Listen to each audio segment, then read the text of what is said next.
Mi profesor británico me dijo que España era un país del tercer mundo. Un lugar anclado en el pasado, la África de Europa, según sus palabras. Y lo que descubrí al llegar fue la verdad. Pero no la suya, sino una que lo dejaría en ridículo para siempre. Hola a todos y bienvenidos al canal. Mi nombre es Hannah, esta es la historia de cómo un viaje que debía ser una pesadilla, se convirtió en la lección más grande de mi vida. Soy estudiante en la prestigiosa Universidad de Música de Múnich, en Alemania, y mi pasión, mi vida entera, es dirigir la Orquesta Sinfónica de la universidad. Hace poco nuestras vidas dieron un vuelco. La universidad, en su infinita sabiduría, nos asignó un nuevo director invitado, un tal profesor Alistair Finch, venido directamente de Londres. La expectación era máxima. Todos imaginábamos a un maestro, una eminencia que nos llevaría a nuevas coteras de excelencia musical. Esperábamos aprender técnicas que jamás habíamos soñado, desentrañar los secretos de las grandes partituras. La realidad, sin embargo, fue un jarro de agua fría. La llegada del profesor Finch no fue una revelación, sino el comienzo de una extraña y amarga polémica que casi nos destruye. Su dirección era mediocre. Plana, sin alma, carente de esa chispa que diferencia a un técnico de un artista. Había algo que no encajaba. Quizás nuestras expectativas eran demasiado altas, pensé al principio, intentando ser justa. Movida por la duda, investigué su currículum. Y allí estaba la respuesta: ni un solo premio en un concurso de prestigio, ninguna trayectoria destacable como director. Nada. Un completo desconocido con aires de grandeza. Solo eso ya era una decepción colosal. Pero lo peor, lo verdaderamente insufrible, estaba por llegar. En las clases de dirección e interpretación orquestal, en lugar de analizar a Mahler o a Beethoven, el profesor Finch desarrollaba una obsesión enfermiza: hablar de España. Y no eran comentarios casuales, no. Eran monólogos interminables, diatribas que consumían más de la mitad de nuestro valioso tiempo de clase. España es un país pobre y atrasado, repetía como un mantra. Ir allí es una completa pérdida de tiempo y dinero. Un país PIX, ya sabéis. La África de Europa, solía decir con una sonrisita de superioridad. Su desprecio era tan profundo que, llevado por su animadversión personal, hizo algo impensable: canceló unilateralmente nuestra participación en el Concurso Internacional de Orquestas de Madrid, un evento para el que llevábamos meses preparándonos. Aquello fue la gota que colmó el vaso. ¿Cómo podía permitirse algo así? Mi paciencia se agotó. Empecé a sentir una rabia sorda, una impotencia que crecía con cada clase. Mis compañeros de la orquesta compartían mi frustración, pero el miedo y el respeto a la jerarquía académica los mantenía en silencio. Eran estudiantes al fin y al cabo. Y lo más triste era que algunos, los más jóvenes e impresionables, empezaban a absorber el veneno del profesor. Sus palabras calaban y poco a poco una imagen negativa y distorsionada de España se instaló en sus mentes. Pasaron los meses y la situación se volvió insostenible. No podía más. Reuní el coraje suficiente y presenté una queja formal a la dirección de la Universidad de Múnich, detallando el comportamiento negligente y xenófobo del profesor Finch. La respuesta fue un muro de burocracia. Su contrato es de 6 meses, señorita Hannah, me decían con condescendencia. Es muy difícil cambiar su actitud ahora. Tened un poco de paciencia, son solo unos meses más. Seguramente la universidad tenía sus razones, algún acuerdo institucional que no querían romper. Pero comprenderlo no calmaba mi ira. Sentí que si no hacía algo, si no me rebelaba de alguna forma, estaría traicionando mis propios principios. Fue entonces cuando nació un plan. Una locura, un acto de insurrección musical. Reuní a los miembros clave de la orquesta. Vamos a ir a Madrid, les dije. Vamos a competir en ese concurso que él tanto odia. Mi motivación inicial no era un amor especial por España, para mí era un país desconocido. Mi motor era puramente la necesidad de desafiar a ese hombre arrogante, de demostrarle que sus prejuicios no iban a dictar nuestro futuro. Además, había una ironía deliciosa en todo aquello. El profesor Finch no se cansaba de llamar a España un país pobre, pero el premio en metálico del concurso de Madrid era sustancialmente más alto que el de la mayoría de los concursos en Europa. ¿Qué clase de país era España en realidad? La pregunta flotaba en el aire. No fui la única en sentir esa curiosidad. El deseo de aventura, la sed de justicia y la tentación del premio convencieron al resto.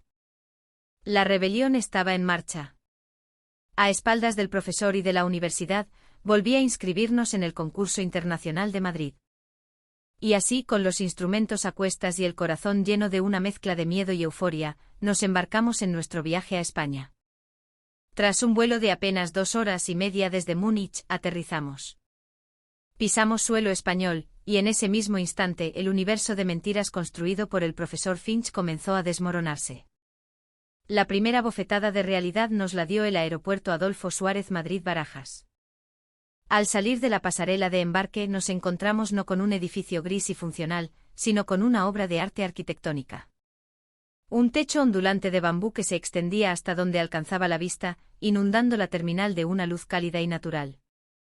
Era espectacular, moderno, vibrante. Y estaba abarrotado. Por todas partes, una marea de turistas de todos los rincones del planeta. Americanos, asiáticos, europeos y muchos de ellos, para nuestra sorpresa, se defendían en un español más que decente, dirigiéndose a nosotros con naturalidad. El profesor Finch nos había asegurado que España era un país en vías de desarrollo, un destino que ningún turista con 2 dedos de frente elegiría. Y aquí estábamos, rodeados de miles de ellos.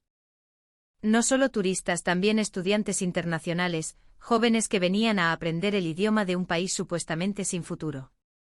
La realidad nos estaba gritando a la cara que nuestro profesor era, en el mejor de los casos, un ignorante y en el peor, un mentiroso redomado. Desorientados, pedimos ayuda a un grupo de estudiantes para llegar a nuestro primer destino en el centro de Madrid. Su amabilidad fue la primera de muchas. Este simple hecho ya era una prueba irrefutable de que España no era el páramo que nos habían pintado. Pero la verdadera conmoción estaba por llegar. Descubrimos que la infraestructura de transporte público no solo era enorme, sino que estaba a años luz de la de mi Múnich natal. La tecnología que vimos en acción, de primera mano, nos dejó sin palabras. Y lo más impactante de todo, a pesar de ser una metrópolis bulliciosa, un gigante urbano, en todo el trayecto desde el aeropuerto hasta el corazón de la ciudad, no vimos ni un solo sin techo. Ni uno. Cada una de las advertencias del profesor se disolvía como un azucarillo en el café. Él nos había mostrado fotos en clase, imágenes de calles sucias de Madrid, repletas de gente durmiendo en los portales. Fotos que ahora lo entendía, debían ser antiguas, sacadas de contexto o directamente falsas. Cualquiera que viera esas imágenes sentiría repulsión. Pero la ciudad que se abría ante nosotros era limpia, ordenada, vibrante. No solo eso, estaba salpicada de parques y zonas verdes perfectamente cuidadas, donde los madrileños descansaban, charlaban y disfrutaban de la vida.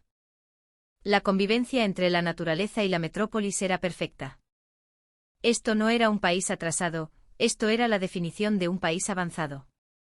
Nosotros, que habíamos llegado creyendo ciegamente en la propaganda de Finch, nos encontramos con un sistema de transporte más moderno que el de nuestra propia y orgullosa Alemania. Una ciudad con millones de habitantes que funcionaba con una armonía y un orden que desmentían por completo la fama de caos y desorganización. Vimos el río Manzanares limpio y sereno con gente disfrutando de paseos en barca y turistas sacando fotos, sus rostros relajados, felices. Después de un corto paseo, llegamos a la estación de metro. Y fue ahí, en las entrañas de Madrid, donde recibí el que probablemente fue el mayor shock cultural de toda mi vida. Observé a la gente pasar por los torniquetes. Una y otra vez, vi a decenas de madrileños pagar su billete simplemente acercando su teléfono móvil o su reloj inteligente al lector. Bip. Y adentro. Bip. Y adentro. Sin monedas, sin billetes, sin tickets de papel. Un gesto rápido, casi displicente, y el pago estaba hecho. Aquella escena, tan cotidiana para ellos, destrozó por completo mis esquemas. Lo miré una y otra vez, incapaz de creerlo. En mi Múnich natal, para subir a un autobús, tienes que usar una máquina expendedora a bordo que solo acepta efectivo. Tienes que llevar monedas sueltas, prepararlas con antelación, contar el cambio, un engorroso ritual que siempre me había parecido una molestia. En España, toda esa fricción simplemente no existía. Al principio mi cerebro alemán, tan ordenado, entró en pánico. Pensé que la gente se estaba colando. No podía procesar que ese simple gesto de acercar un dispositivo al lector constituyera un pago válido. La tecnología era tan fluida, tan invisible, que parecía magia. No entendía nada, así que, venciendo mi timidez, le pregunté a un pasajero cómo funcionaba. Me lo explicó con una paciencia infinita, como si le estuviera preguntando algo tan obvio como por qué el cielo es azul. La digitalización había permeado hasta el más mínimo detalle de la vida cotidiana de una forma que me dejó absolutamente perpleja. Y no pude evitar sentir una punzada de envidia por aquel sistema tan revolucionario que no teníamos en mi propio país. No era la única. Miré a mis compañeros de orquesta. Sus caras eran un poema. Ojos abiertos como platos, bocas entreabiertas, murmullos de asombro y admiración. «Tío, qué fuerte», escuché decir a uno. «Pero aquí nadie lleva efectivo», ¿o qué?, susurró otro. En ese momento, mientras nos maravillábamos con aquella tecnología punta, creo que todos comprendimos la verdadera razón del odio del profesor Finch hacia España. No era desprecio, era complejo de inferioridad. Aquella excelencia tecnológica, aquella modernidad sin complejos, le recordaba dolorosamente las carencias de su propio entorno, y su ego no podía soportarlo. Pero las sorpresas no habían hecho más que empezar. En Alemania, las puertas de los autobuses no son automáticas, tienes que pulsar un botón o tirar de una palanca para abrirlas. En Madrid, todos los autobuses que vimos tenían puertas automáticas. Y no solo eso. Algunos modelos, los más modernos, estaban diseñados con un piso bajo para facilitar el acceso a personas mayores o con movilidad reducida. Para solicitar una parada, bastaba con pulsar un botón. Dentro una voz anunciaba la siguiente parada no solo en español e inglés, sino también en otros idiomas. Y por si fuera poco, el autobús ofrecía una conexión Wi-Fi de alta velocidad, gratuita y estable. Podías navegar por Internet, enviar mensajes o ver vídeos sin preocuparte por la cobertura, incluso en movimiento. Yo había estado en giras por muchos países, pero jamás había visto un servicio de transporte público tan completo y pensado para el usuario. La diferencia era tan abismal que resultaba casi cómico. Ahora entendía por qué el profesor Finch tenía que recurrir a la mentira, porque tenía que inventarse una realidad paralela en la que España era un país subdesarrollado. Ver a los madrileños usar con total naturalidad aquellos autobuses diseñados con un mimo y una atención al detalle extraordinarios para garantizar que todo el mundo, sin excepción, pudiera viajar con comodidad, me produjo una profunda admiración. Finalmente, tras un viaje en autobús increíblemente confortable, llegamos a nuestro destino, la zona del Teatro Real. El ensayo general de la orquesta se celebraría en una plaza cercana. Llegamos con tiempo de sobra, así que decidimos dar un paseo por los alrededores para empaparnos del ambiente. La primera visión de la Plaza de Oriente, con el majestuoso Teatro Real a un lado y el Palacio Real al otro, me dejó sin aliento. Era un espacio monumental, elegante y lleno de vida. Pero entonces ocurrió un pequeño desastre. Iba a sacar el móvil para avisar al contacto del concurso de que ya habíamos llegado, cuando vi con horror que la batería estaba por debajo del 5%. Entre consultar mapas, buscar rutas y hacer fotos, la había agotado sin darme cuenta. Justo cuando intentaba hacer la llamada a la desesperada, el teléfono se apagó. Muerto. Y para colmo, yo era la única que tenía el número de contacto del organizador. Nadie más podía llamar. Llevaba el cargador, por supuesto, pero no podía ponerme a buscar un enchufe en mitad de la calle como una loca. Entré en pánico. Estaba a punto de abordar a un transeúnte para preguntarle dónde podría cargar el móvil, cuando un joven estudiante español que estaba sentado en un banco cercano se levantó y se acercó a mí. Debió de notar mi cara de angustia. «¿Te has quedado sin batería?», me preguntó en un inglés perfecto. Asentí, avergonzada. Él sonrió. «Tranquila, ven conmigo». Nos guió durante apenas un minuto hasta un lateral de la plaza, y lo que vimos allí nos dejó, una vez más, boquiabiertos. Era una estación de carga pública. Decenas de cargadores inalámbricos instalados en una especie de mostrador, de uso libre y gratuito para cualquiera. Ya había varias personas usándolos. Lo más alucinante era que algunos simplemente habían dejado su smartphone de última generación cargando y se habían ido a dar un paseo o a tomar algo en una terraza cercana. Miré la escena estupefacta. En Múnich una instalación así sería impensable. No duraría ni 5 minutos. Alguien robaría los cargadores, los móviles o ambas cosas. ¿Qué clase de educación cívica y moral recibían los españoles? Nadie parecía tener la más mínima intención de llevarse lo que no era suyo. La gente dejaba su carísimo teléfono sobre el cargador con una confianza ciega y se iba a leer un libro a un banco o a charlar tranquilamente en una cafetería, esperando a que se cargara.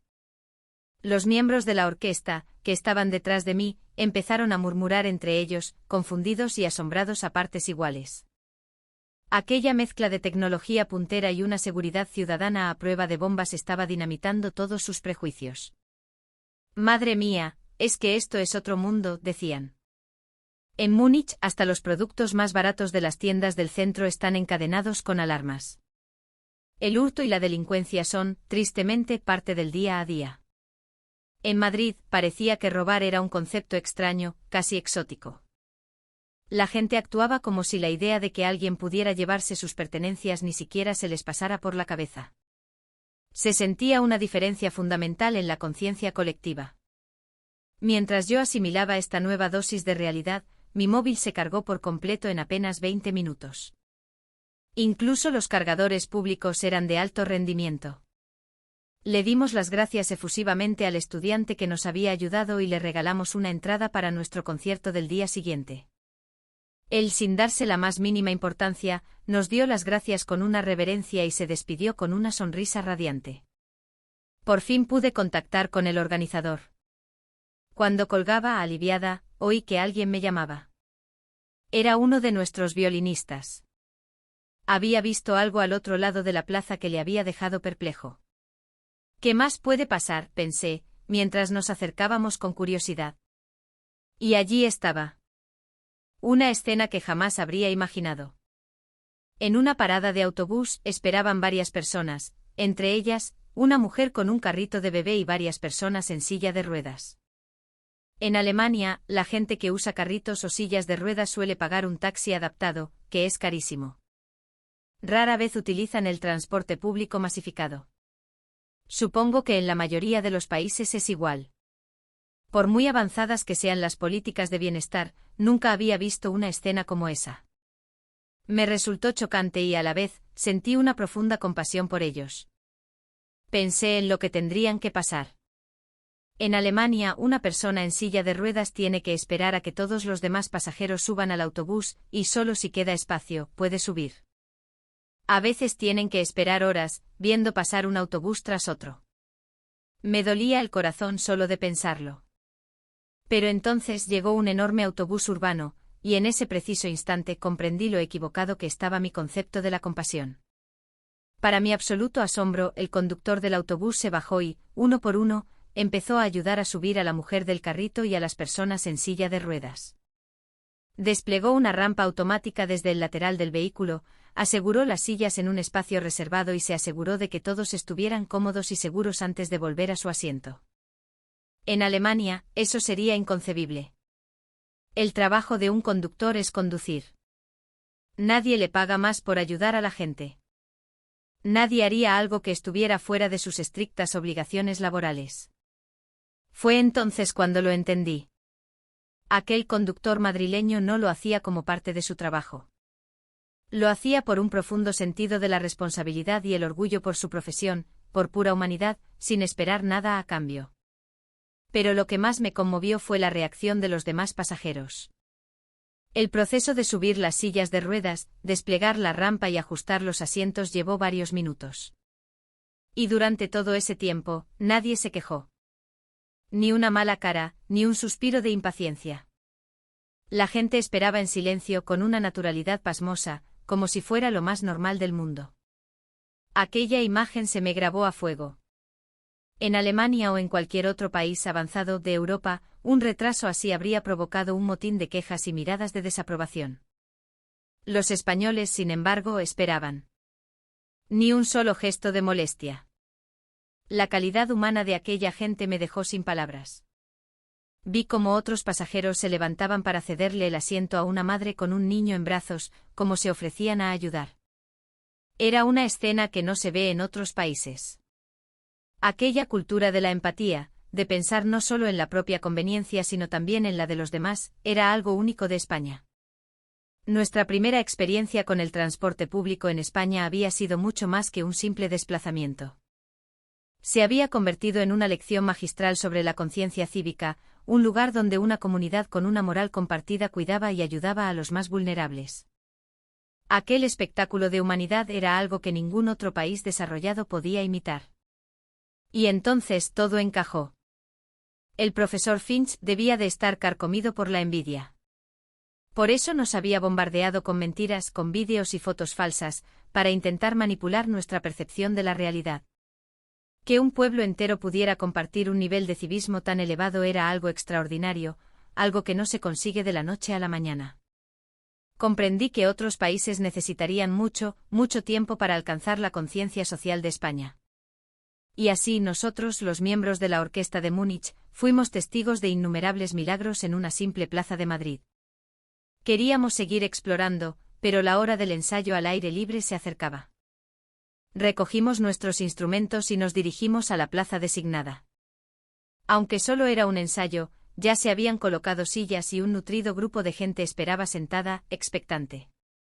Comprobé mis partituras, mi batuta y subimos al pequeño escenario. Sin embargo, justo antes de empezar, sentí que algo no iba bien. Decidí retrasar el inicio 5 minutos. Miré a mi alrededor, analizando la situación, y entonces descubrí la causa de mi inquietud. Era un concierto al aire libre en pleno centro de una capital europea, y no había ni un solo policía. Ni un solo guardia de seguridad protegiéndonos. En Alemania, para un evento así, aunque no lo pidas, te asignan un dispositivo de seguridad para evitar que el público invada el escenario o que alguien intente robar los valiosísimos instrumentos. Para entonces ya tenía muy claro que España era un país seguro, pero la ausencia total de seguridad me parecía una locura. Al día siguiente teníamos el concurso, si algo le pasaba a un violín Stradivarius o a un violonchelo, estábamos acabados. Ante lo que consideré una emergencia, llamé, algo enfadada, al organizador del concurso y le recriminé la falta de seguridad. Su reacción me descolocó por completo.